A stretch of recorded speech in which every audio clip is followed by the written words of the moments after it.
me voyez, je sors de 3 journées sur le stand du Club de la Presse et de la Communication de Normandie au sein du Salon des métiers où j'ai pu y croiser des jeunes qui venaient chercher des indications, des repères pour leur futur métier, en l'occurrence sur notre stand lié au journalisme, à l'audiovisuel ou à la communication.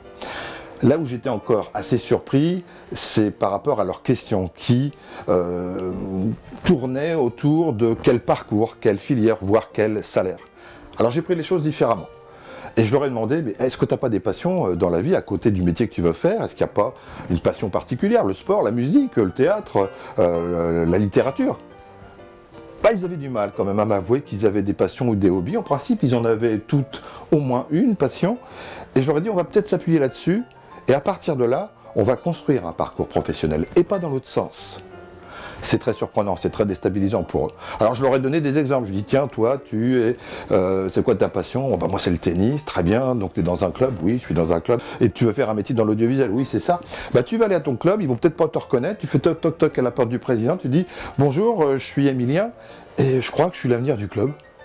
Oui, ça va faire la même réaction que vous venez d'avoir, un sourire, un rire, voire éventuellement, mais c'est pas grave, ça, on vient de capter l'attention de l'individu. Et c'est ça qui est intéressant. Après, de manière très humble, on va dire, non, enfin plus sérieusement, ce qui m'intéresse, c'est de voir les coulisses, par exemple, dans l'organisation d'un meeting ou d'un challenge, et la vie des arbitres, par exemple. À partir de là, il va pouvoir faire son travail et il va fournir un produit technique, mais qui sera animé par sa passion.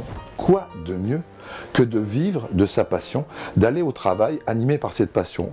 Et trop souvent, ce qui nous anime, ce qui est nous, on le met de côté quand on parle de faire carrière ou d'aller au boulot. Je crois qu'au cœur de ces 3 journées, avec la centaine de personnes que j'ai rencontrées, j'ai pu les sensibiliser un peu sur le fait de se respecter d'abord eux, pour ensuite demander du respect aux autres et puis surtout pouvoir écouter les autres.